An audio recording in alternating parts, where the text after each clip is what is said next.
problem. I came over to the housing complex about 2 years ago. I didn't tell anyone I was here. I just walked around and I looked at how close the oil trains are to people's residences, and it concerned me greatly. It prompted me to request a meeting with the Federal Railway Administration in Boston. So I then went to Boston and learned more about the regulations, what works, what doesn't work on these issues. I'm not going to run through all of the names. I just really want to thank all of the local, state, federal officials who are here today, in particular the mayor and the county executive, who've been just extraordinary leaders on this issue. And my partner in government, Commissioner Basil Segos, who has done a lot, particularly on this issue recently, that I'm going to let you share all of the great news and not take credit for your great work. So I think it's good that you all are doing good organizing, and you've got the attention of local government, state government, and federal government. It's also nice to see Dr. David Carpenter from the Albany School of Public Health. I'm sure you're making him do a whole lot of free work for you, so you should continue to do that. He's a national expert on environmental health, and representatives from Sierra Club, Riverkeeper, PAWS. But we're really here to talk about what's on the mind of residents. And what's important are the little babies who are out on the basketball court tonight, running around, breathing a lot of air. Children breathe more air per body weight than adults. And I really care about the quality of the air that they're consuming. We want to make it safe for them, and that is what we're focused on. Those little kids are our constituency. That's why we get up every day and work hard to protect the environment. I brought 3 of my EPA colleagues with me. Christine Ash is our environmental justice coordinator, and she worked closely with Dominic to get this meeting together and to get EPA here, and thank you to Dominic for his good work.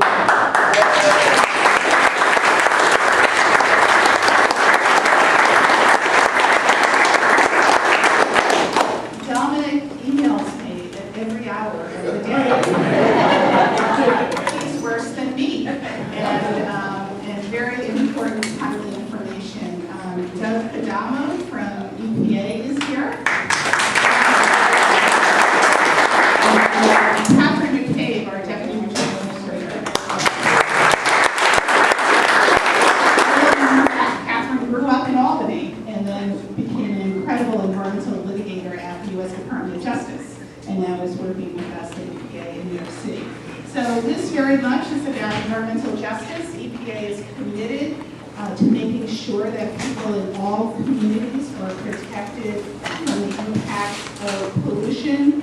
Oil and gas is certainly an important environmental justice issue across the country.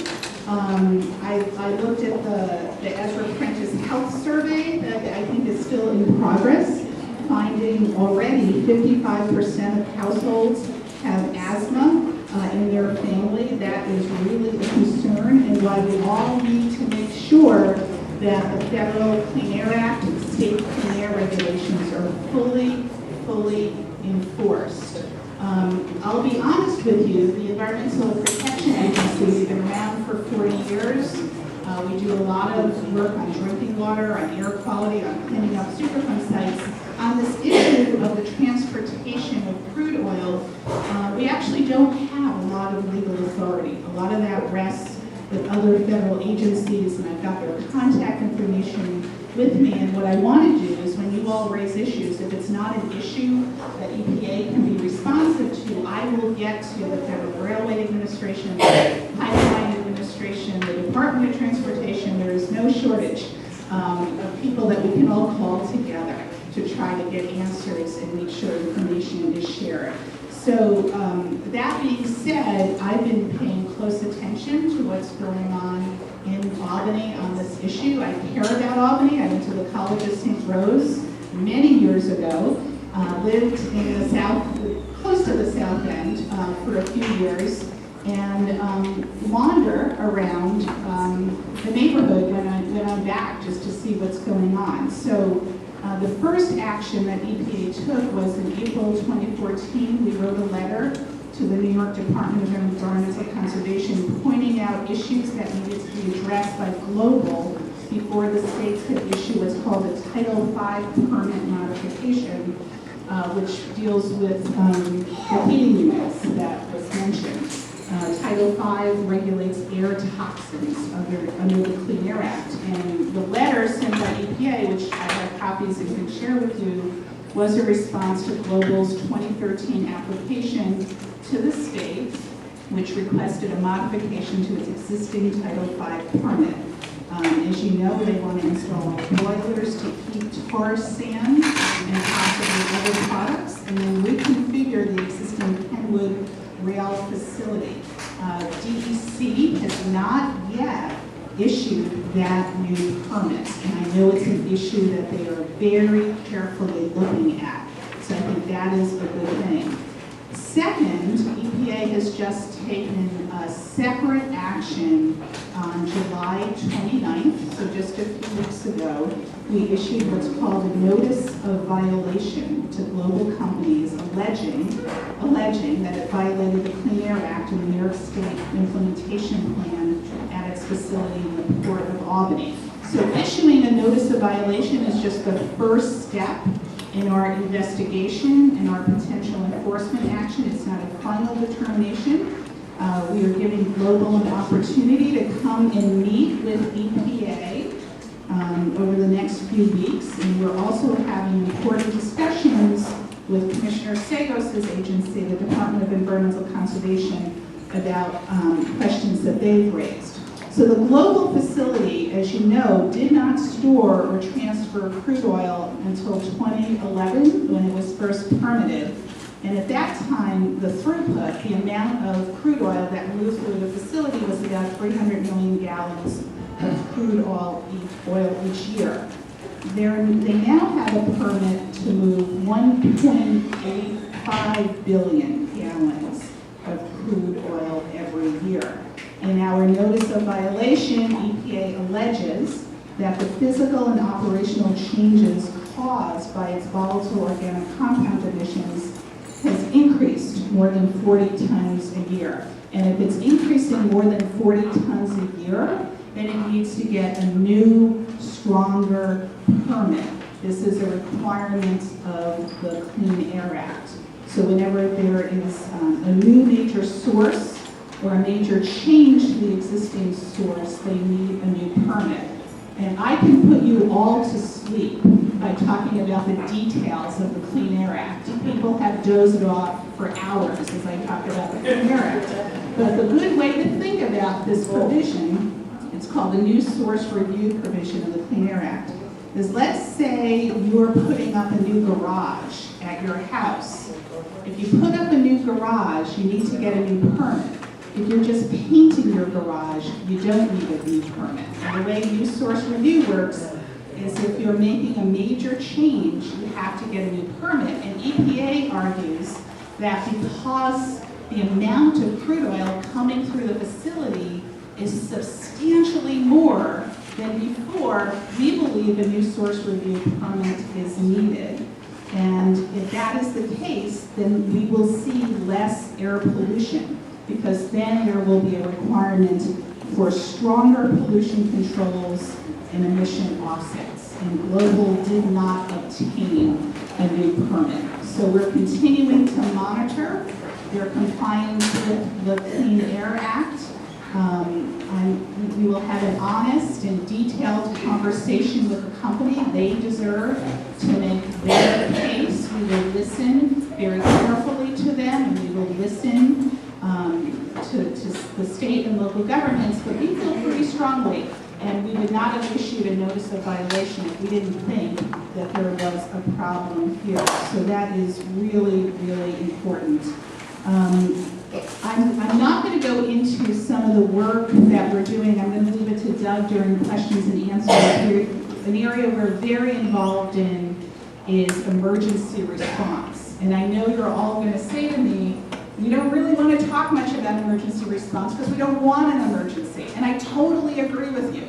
But we have to plan for some potential problems. And we've been working in partnership with a whole bunch of agencies to figure out what an emergency response would look like. And Christine, who's a really good GIS person, made a map, and we're going to leave you an extra copy of the map of the Albany area and where all the rail lines are, where this community is, where the air monitors are, so we know what we are dealing with. I was also asked to just briefly talk about the proposed Pilgrim pipeline, which I think is the first new oil pipeline proposal in New York, maybe since the 70s. There have been a lot of proposals for gas pipelines, but I've not seen a lot for oil pipelines. We are not directly involved in this. The New York State Department of Environmental Conservation, the Thruway Authority, are currently reviewing the project as part of their State Environmental Quality Review Act review. At some point, Pilgrim Pipeline may submit a permit request to the federal U.S. Army Corps of Engineers. If that happens, we will look at that very closely and make sure that they are fully in compliance with the National Environmental Policy Act, and we will make sure that environmental justice issues are front and center in that review. So I think I'm out of time, and I'm happy to hear the questions and the dialogue today. Thank you.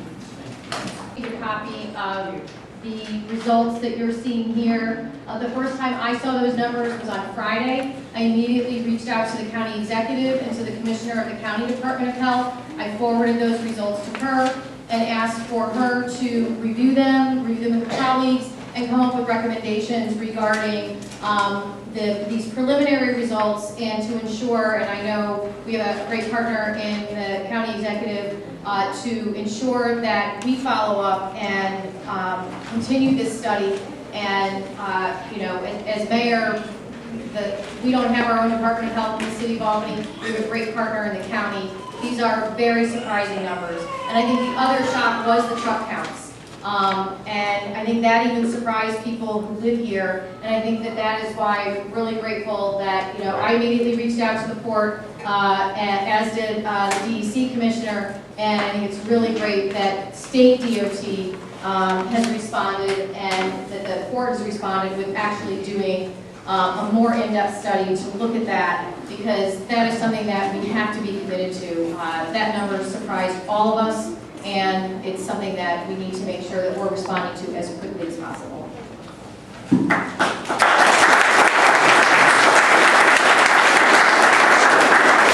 Thank you. If folks have questions about the survey, should they contact you directly?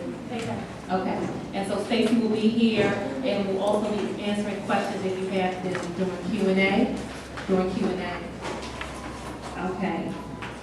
Next, we will hear from the national president of the Sierra Club, Aaron Mayer, who will provide a few remarks as we transition to the Q&A portion. I want to thank you all for being out here, but more importantly, I want to thank you to the residents who are on the front line, the defense line. I just came back from Mossville, Louisiana. I went from the Capitol Summit with regards to police and community violence relations. And again, thank you, Danny, for being a leader on that. But also specifically, Dominic asked me to be here. And again, the Sierra Club was invited in by the community. One of the principles of environmental justice is that you don't parachute in, you must be invited in by the community. Roger Downs, is Roger still here? Oh, and our team and our staff has been here as technical assistance to this community. And this is a huge issue. When we talk about Black Lives Matter, it's just not just police, it's also environmental justice. And we find in many cases that we're the wrong complexion for protection. And it takes, unfortunately, tragic incidents like Loch Meganthe, and then the residents standing up with regards to their health issues, that people stand up and start to notice and recognize it. But I also want to say, I want to thank the leadership of Danny and also Captain Sheehan with regards to being responsive. The thing about Mossville, which is very similar to this community, Mossville is a community founded in 1790, one of the oldest Black communities in the country, and it's being erased from the planet. Their community has to be brought up. They started out as farmers, surrounded by petrochemical plants, and in Sasol, which is a big coal gasification plant, basically was a death nail in the coffin. This community, which is almost over 200 years old, is now being erased. And this has happened to black communities all across the country. And this community is a front fence line community. I hope that the officials here, I know that we heard about the technical responses, but that's not enough, because those residents had the same assurances, and like many other African American communities and environmental justice community and fence line communities throughout this country, they are also still being erased. I thank them, I thank leadership for forward action. Jim Bank and I go back to the Answers incinerator, and here we are still again fighting over another poor black community in the capital region being poisoned. That's right, being poisoned. Okay? And this is an open crime. This is occurring in real time and visual sight of you seeing parents and people coming in, moving into this community with fairly reasonable, decent health, and then coming in now having serious health crisis. I urge us folks to come together, just like we did earlier in the week, to really, as I say, take serious action. And that not only just wait for these studies. And again, to me, a spill is also not just what's pouring out of a pipe on the ground, also a fugitive release or a discharge release. I think that they open those little valves on top, and that is a gas that's still spilling into the air. To me, it needs to be treated as serious as an oil spill on the ground. Thank you.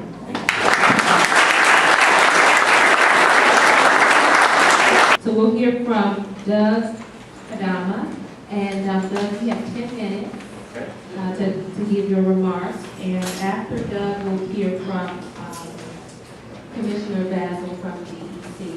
Also have 10 minutes to provide Good evening. My name is Doug Adama. I'm with the Environmental Protection Agency.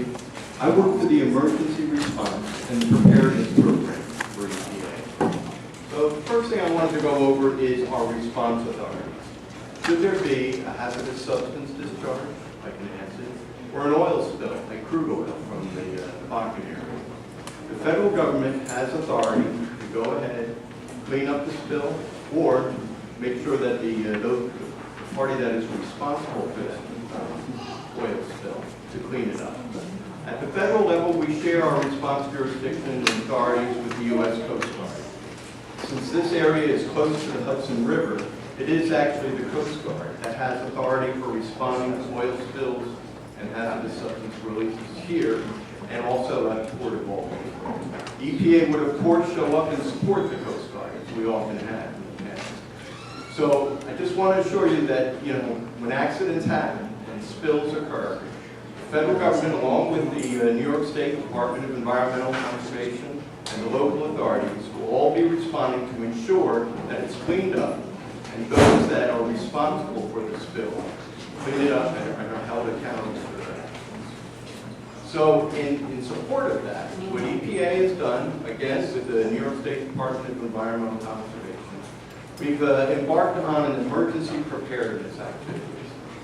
Now this has been statewide, but here in the Albany area, what they did is we met with the county of Albany, city, and other cities besides Albany itself, and kind of came up with those sensitive areas. Of course, this housing complex would be one of them. Hospitals, schools, areas that would be of concern should there be a discharge of oil or release of hazardous substances near them.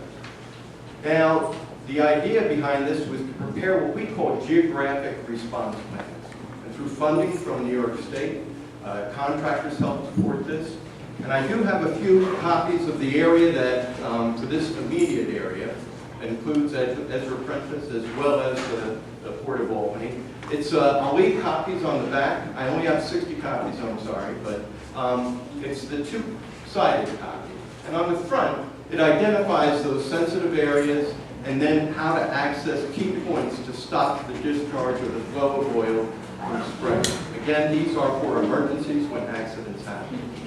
On the back of these plans, there's notifications that should be made, whether they're downstream water purveyors or if they're places like Ezra Prentice or the schools, so that they can be notified in the event of these accidents and be aware of them and then take appropriate actions there. They also have caches of equipment that can be used for addressing these oil spills, whether they're foam units for the fire departments. But the key is these plans are for the first few hours after the accident happens. They are really for the local officials who get here first, for them to know, you know, those key areas that need to be addressed and how to first kind of block the spills from spreading and how to address and prevent them and to start cleanup actions. The state will, of course, respond. EPA will respond with the Coast Guard, and we will come, you know, we're not going to be here right away like the fire department. But so these plans are really for those initial steps to be taken. So that's what we call these geographic response plans. Again, I do have, you know, a few copies. I would hope that the people in the Ezra Prentice will be able to get a copy as well, and we can provide additional copies. So that's kind of our response authority, how we address responding to spills, and then the emergency preparedness activities that we've been undertaking. Now, I know there's been some concern about the open lids or hatches or domes on some of the tank cars in the rail yard next door. As Judith said, EPA does not have direct authority over these rail cars. Now, you know, if there's a spill from them, that's a different case. But when they're just traveling in commerce, delivering the oil, unloading it over there at Global, our authority is very limited at EPA. Who does have authority, as again, as Judith mentioned, is the Department of Transportation. I reached out to them because I know there is a bit of concern about these open domes or hatches on the rail cars. What I was informed is there's the unloading area for Global is up by 787. When those rail cars are being unloaded, some of the domes or hatches will be open. The tank cars are unloaded from the bottom and then go into the big tanks over there at Global. Now that is, you know, when you would definitely see some the domes that are open. Really, as soon as a locomotive is hooked up to the rail cars, that's when the DOT regulations kick in. And all of the valves, all of the hatches need to be closed at that time. There are a few situations where you may see domes open, and you know, even if they're attached. And that is, DOT does go around and do inspections. And a DOT inspector will climb up on the rail car and open the hatch, and he'll inspect it. If the inspector from DOT finds a problem, then they'll flag that train. The hatch will remain open until repairs or whatever needs to be done is taken care of, and then the hatch is closed again. The other thing that happened during the springtime was there were a number of rail cars that had a problem with them.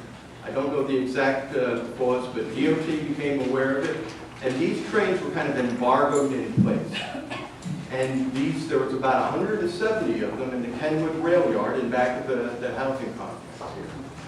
And they had to stay there until they were repaired. They could not be used to transport oil. And their domes, again, were left open during that repair process. Now, with the domes open, there's valves inside. Doesn't mean that the oil inside, is escaping out because the valves themselves were closed. But those were two situations, during inspections that are routine, and then also during the repair when you may see the domes open. But really, when they're being moved out of Global, those hatches should be closed. Again, EPA itself does not have authority. I did get this information from DOT. And again, during the question and answer period, if there's anything that I can help answer, I'll certainly try. And really, thank you all. It's great to see you again. Certainly some old faces in the room, but also some very new faces. I had a chance to sit here with you guys last night and work through some issues. So, again, my name is Basil Sagos. I am the DEC Commissioner, new at my job. I'm going to introduce a few of my staff in the room tonight. Keith Durst, my Regional Director over here. Director of Air Resources, and Lisa Hayes, who runs our environmental justice program. So, I want to be very brief because I know I've got 10 minutes, and Senator Breslin just pointed out with his watch. So, I just want to say a few things. My job as Commissioner is to protect the health and welfare of the environment and the people of the state of New York. And I take this incredibly seriously, and that very much includes the South End of Albany. So I want to let you know, if you don't know it already, DEC is here today and will be here today as your partner, okay? We are here, and I am here most specifically to listen to you tonight. I have been a resident of the area for a while. I live in a village where trains rumble through out of Voorheesville. My office looks at the trains, so I'm well aware of what you're going through. I know you have many stressors in the area: truck traffic, sewage plant, asphalt plants, oil terminals. The list goes on, and it doesn't take a rocket scientist to understand the pressures that you're under down here. So I want to let you know that we're here, DEC is here, and I really care about what you have to say tonight. As I said, I'm here to listen, and I had a great meeting with some of the local officials last night, because I wanted to get up to speed on what their concerns were. And I just want to go through some of the things that they raised with me. I think it's relevant for today. And certainly in Q&A, I can take any questions on anything I bring up. One of the first things I heard last night, relative to all of these pollution problems, is the need for enhanced air monitoring. And DEC has been doing air monitoring in the neighborhood really since 2014. We had a very quick, short-term air study in 2014, then we turned that into a longer-term air study. We're gathering data. But I'm very pleased to report today that we have agreed to free up $500,000 of Environmental Protection Fund resources to do an enhanced air monitoring study of diesel emissions in this neighborhood. So that's going to start today.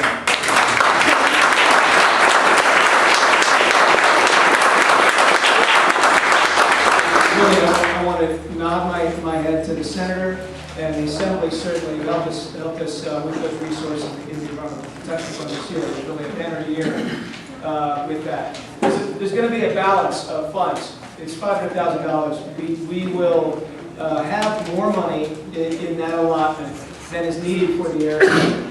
So what we're going to do is create a committee involving local leadership, certainly with our leadership at DEC and others, to see that those dollars go towards other things that the community is concerned about.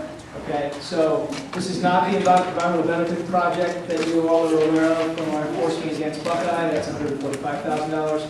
The $500,000 is in addition to that. We intend to see those dollars go a long way for the community. So that's number one. Last night I also heard about mitigating truck traffic. And, you know, I've heard horrible stories about not only the 1,000 trucks that come through here a day, but the flagrant violations of traffic signals. And I have seen on the street out here the crossing stop sign smushed. And that's something that shouldn't happen. So today I spoke with the DOT Commissioner, Matt Driscoll. I spoke with the Port General Manager. The Port has agreed to conduct a traffic study, a comprehensive traffic study, pertinent to their expansion, but also to the truck traffic on local streets around here. So again, another great deliverable moving forward that we will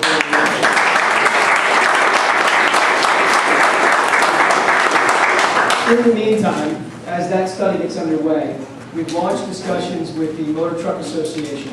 Again, there's only very little we can do as a state to impact where trucks travel. Okay, we are talking with the Motor Truck Association on arrangements to hopefully divert trucks around the area. This will be a conversation. We're going to have a meeting with you guys, if you're willing, to sit down with Motor Truck and some of the representatives to see what can be accomplished to reduce some of those 1,000 truck trips a day.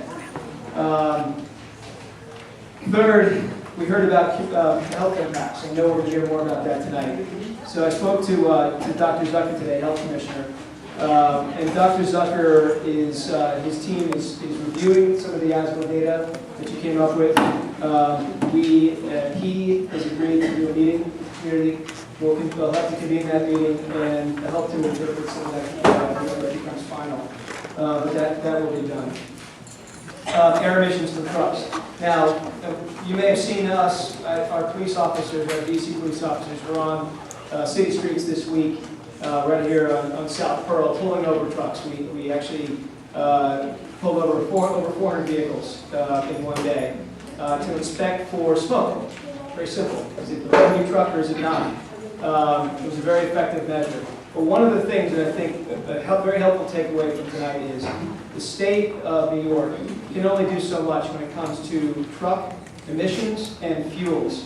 So yesterday I sent a letter to Judith Ross, EPA Administrator McCarthy, asking her in the final months of this administration to lower the levels of both benzene in fuel and to take action on nitrogen oxides, which are precursors to ozone, which then cause asthma.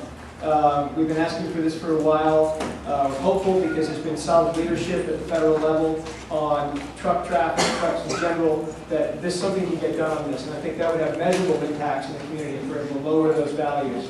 And then we can enforce stricter values. So, of course, oil trains are important, and oil trains statewide, frankly. And I think if there's one issue that keeps me up at night, it is oil trains. And you see some of these incidents around the country, and you think, not on my watch, not in New York. And I tell you, we're doing everything we can as a state, given our limited authorities, to actually prevent trains from coming in, to prepare the state. We talked a lot about the geographic response plans. We're also pulling over trains on a regular basis to the extent one can actually pull a train over. We're stopping trains, inspecting thousands of miles of track, 13,000 trains we've looked at. So we're trying to make the train safer. We are drilling on a regular basis. I did a drill up on Lake Champlain with 17 agencies, federal, state, and local, to respond and help us prepare for the response to problems like we were talking about here. So hopefully that never happens here. The governor's been a leader, frankly, nationally, following the Lac-Megantic spill in 2013. We did an executive order and really a top-to-bottom review. We've been calling on the federal government, DOT, and others to strengthen standards and slow trains down. So all of that is statewide. This is obviously a very local issue for you, right? This is your backyard. And I have asked my team to drill down as deeply as possible to find out what we can do to improve situations here. I'm sure you're all wondering about the negative declaration on the boilers. As you may know, we're in litigation over that right now.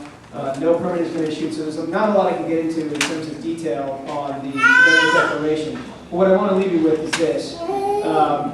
We share EPA's concerns. We share all of your concerns about emissions, okay? There really is no more important issue than the emissions coming from these trains. And I want to make sure that we get the good evidence, we are flexible in our understanding of it, and to the extent that we can improve conditions through our permitting process, which is always underway every 5 years, then we will do so. I also wanted to point out one thing. Where the tanker cars are parked. Now, this is something we've been talking about for a long time, tanker cars, where they are, and they're backed up against the fence down there. So we're in active discussions right now with both the port and Canadian Pacific on finding better places to park these cars. Okay, there is open space. We're having these discussions. We can't force them to do it, okay, but there are voluntary measures that can be taken to back the trucks away from the community. So we're going to be asking for help from all of you. Certainly, there's already leadership on this, but this is one thing I am optimistic that we can get done. I do not want to come in here and overpromise to you and not deliver. I wanted to give you some good news on things that we've been able to accomplish in very short order. But I also just want to let you know that the state of New York, Governor Cuomo, the DEC, we are here for the community, okay? We're not going anywhere. As long as I'm in office, which however many years that could be, I'm not going to go away, okay? My door is wide open. Everyone knows that. People I've worked with in the past, and there is my bill to leave. Thank you for the patience. As a purchase in your time, we are all here to hear from you, to hear your concerns. And we have 3 people, 3 residents from this community who have graciously volunteered to share with you on their experiences. And so each of them will share their experiences. And all of you have 2 minutes to share. So Deneen Carter-Ells will be speaking. Susan Clay will be speaking. Tammy Miller. And of course, Ms. Denton, if you would like to speak, the floor is yours. Okay. So Denise Carter L.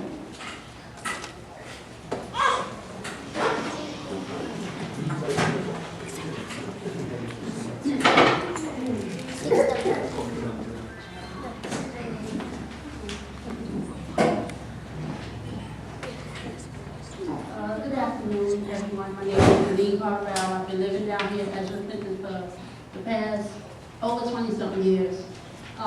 My health issue is that I have had cancer 3 times.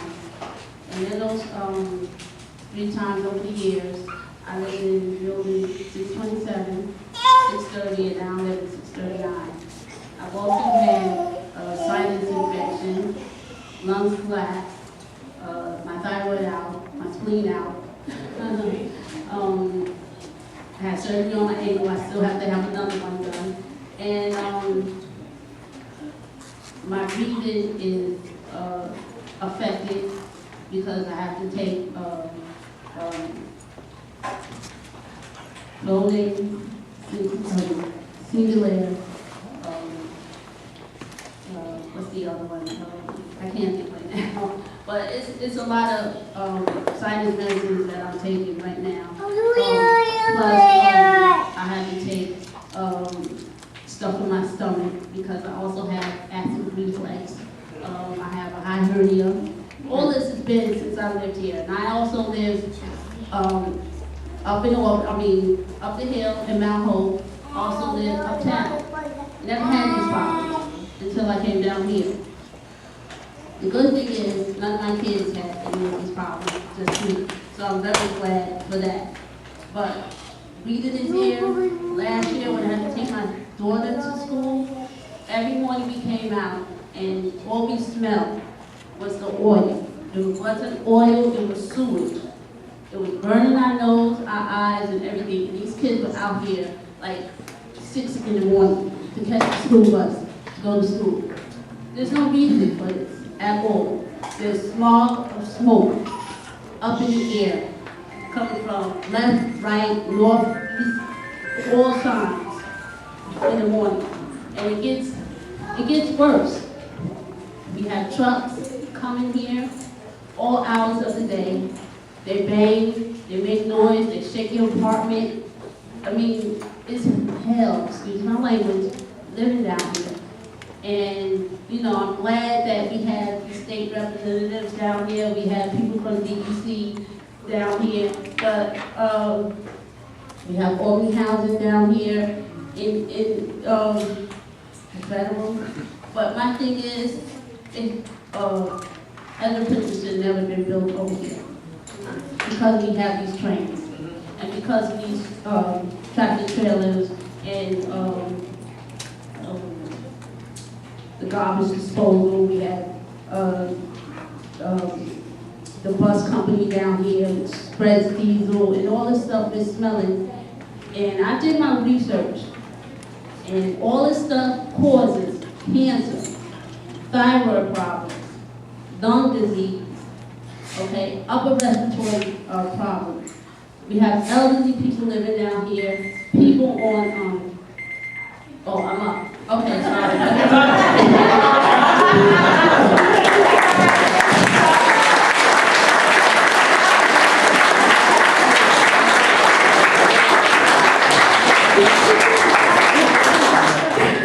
Thank you, Denise.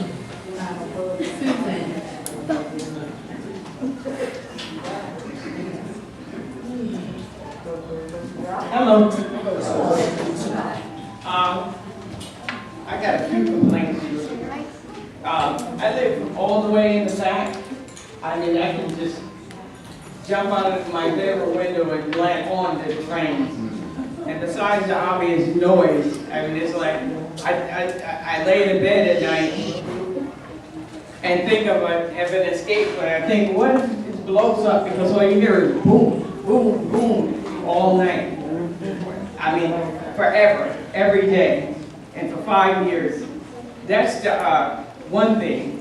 I'm thinking of how am I going to get away if this happens. I know I can't. But I moved here 5 years ago. And the first year, I was like, what is going on down here? Because I had nausea, headaches every single day. I woke up like that.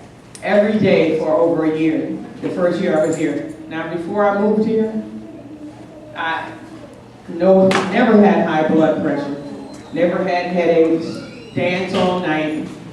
Now I can dance for like 2 minutes at a time. But that was like the first year and a half. 3 years in, I can't breathe. I need a right. And I'm still working, but my job is physical. My job was physical. And I would be sweating and just so tired when it was so easy for me before I moved down here.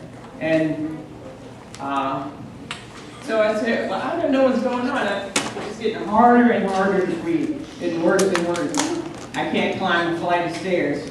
So I said, well, let me go to the hospital, find out, maybe something's wrong with my lungs. Find out my heart was failing. Now, I got congestive heart failure, and I'm on 5 medications. And that's okay. Till I come to find out that like 6 more people in this area have heart failure.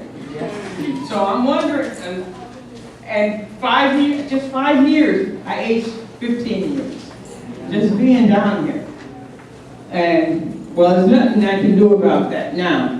I'm just worried about, I got my sister, she has grandkids, I have a niece living down here, the little baby over here. I'm worried about them. My heart is, I don't know what's gonna happen to me, but I worry about them, They run around, breathing this air, and it's like, it's scary to me. And another thing is that the trucks go by, they won't stop for you. There's no light out here. The kids have to go across the street to catch the school bus, and they will not stop. They will not stop. We already had a fatality down here, a young boy, and you have to stand there and hope that one of them is kind enough to stop for you. And you might get to the 15th truck before somebody stops, so the kids can walk across the street. It's distressing to me, because you worry about that. Every time you hear something, when I hear the train go boom, boom, I'm wondering, is the train blowing up, or did somebody get hit by a truck, or it's just, and I like living down here. I really do. It's, we don't have a bunch of drug dealers, or you can leave your door open all night and nobody comes in. Everybody, is pretty friendly. Kids leave their bikes out all summer, nobody steals them. So it's really kind of a safe place to be, but not. Because there's a lot of people being sick and maybe dying here. And I don't want the kids to be the ones that, yeah. Thank you.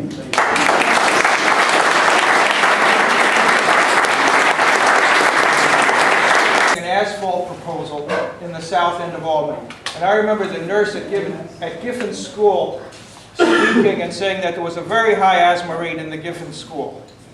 It's in the DEC files, okay? I'm not blaming you for not knowing it because you're new at DEC. But somebody should have told you that. DEC should be looking at its files.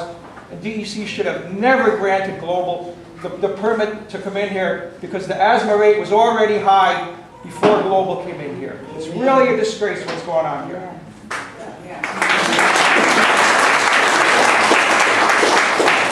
Yes, ma'am, you have your hand up? Yes. A resident of South End.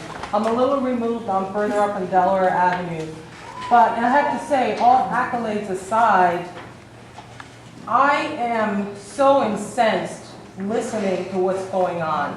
This is nothing but environmental racism. And what I'm distressed about is what seems to be, why is the governor not here? Why is Commissioner Zucker not here? Okay? It's not enough to just have, and this does not discount the work Ms. Pettigrew and all the wonderful volunteers are doing, but why aren't epidemiologists on board? Why aren't research scientists studying this, okay? This is life and death. This is not a quality of life issue. okay? The pollutants are toxins, toxins that create cancer. You know, and my hat's off to this wonderful woman, a 3-time cancer survivor. The alarm is sounding, and I'm not seeing the urgency here. And I'm urging everyone, whether you're residents, I don't have children in this community, I don't have family, but as a resident, it's a humanity, it's a human condition that we take care of each other. And I'm just urging that the motivation, the fight continue, and let's keep the fire and the pressure on.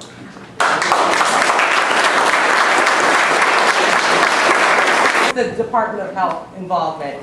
I cannot answer that at this current moment, but please stick around and I can ensure that someone can answer your question, okay? Yes, ma'am. Yes, thank you for chairing this, Darcy. My name is Regina Dew. I'm a resident of Albany Housing Authority in the North End. I have lived in Housing Authority in the South End. I've been very aware of this global catastrophe for quite a few years. And my question, especially to the EPA, is why hasn't it been pushed that the yard up in Waterloo that they invested a lot of money in has not, these trains been put up there? Because every day since I saw those, what I call Darth Vader trains, bringing death into our community, have been parked behind our people. Why haven't they put them up there? It's a very extremely simple solution. Get the trains away from our buildings right now. It can be done. Why do you have to even negotiate it? It needs to be demanded for the health and the well-being, the safety and the life. Like Loch Legantic, if that happens, no disaster preparedness is going to take care of anybody. When you're gone instantly, you're gone instantly. And this should not be tolerated.